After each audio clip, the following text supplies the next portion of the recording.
Alright, so the funny thing about our second Forgotten Rare N64 game here, Jet Force Gemini, according to Wikipedia, it was actually developed by the same team who made the first game we talked about, Blast Corps.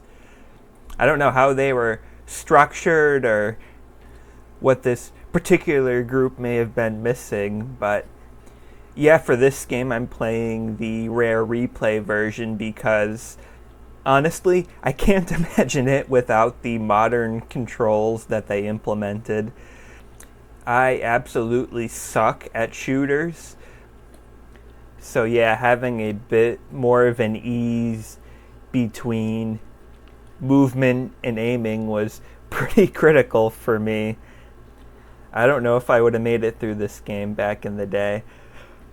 But it's fine for what it is. It's kind of like GoldenEye, I suppose, but now from the third person perspective, and instead of spy puzzles, you got some light platforming, and honestly, some really good bosses. Like, they were tough, but I thought it was a fair challenge, and just a lot of fun to get the patterns down and eventually defeat them after many reattempts. I was a little worried at first, but luckily, at least in the Rare Replay version, your deaths during a boss fight don't count towards you getting a game over and having to redo the entire level. That may have forced me to quit right then and there, honestly. Having the three different protagonists was definitely a really cool idea, especially back in this era. Lupus the dog, naturally felt quite a bit different, not just because of the vastly different, character model, hitboxes, and that sort of thing, sort of where you're aiming from, but he also had, like, little jetpack boots, so you were able to, jump up and lightly descend, which sort of freshened up some of the platforming. I don't feel like there's as much of a difference between Juno and Vila. At first, I thought they were going to kind of give Juno the little robot companion exclusively, but then they, gave it to the other characters too. There are some watery areas, I wonder.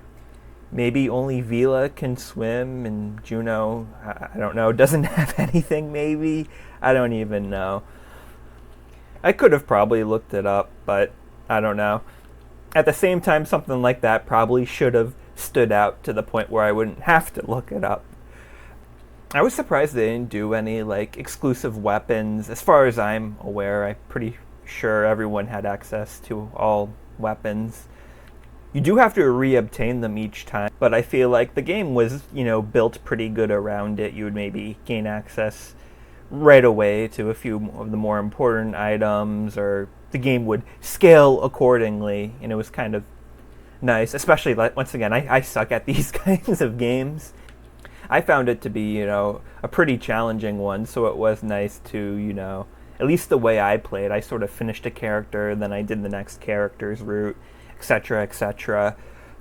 So, to have a little bit of a relief from some of the challenge and a little bit of a reset, less stressful section, I guess.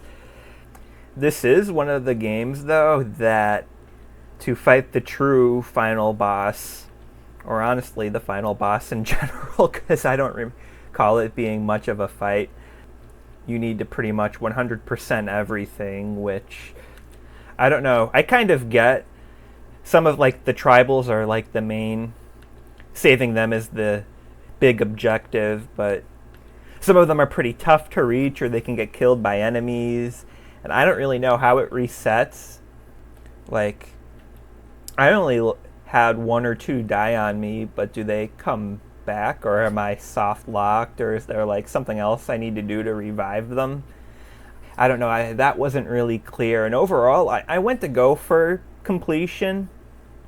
Oh, one thing, I guess, that you may not have needed completion for upgrades for your health or ammo capacity, but I don't know, when I went to go through everything again, I just couldn't get a good handle on doing it, just sort of nice and quick and efficient, just going through everything one more time, even with mild spoiler alert, but you get sort of upgraded armor at the end. And I don't remember for sure, but I think they even did it not like Donkey Kong 64, where you might be able to change characters, a little more easy and not at, specific points that might be a little out of the way. Although I'm not 100% sure on that. Out of this trilogy of Rare games, this was actually the first one I completed, but like I said, I lost all my pre-recorded footage somehow. And I'm not going to lie, since it was the earliest one I played, I sort of put off getting a new set of gameplay here for the background of just, the start of the game again. But basically, if my memory serves me correct, good. If it doesn't, well, that's the way it should have been. Or maybe it was a thing in Rare Replay and not in the regular. I don't know for sure, but overall, it's solid. I think if you like this genre of just, third-person action shooter, you might appreciate it a bit more than I did. But even if it wasn't quite my thing, it was definitely serviceable and worth the time.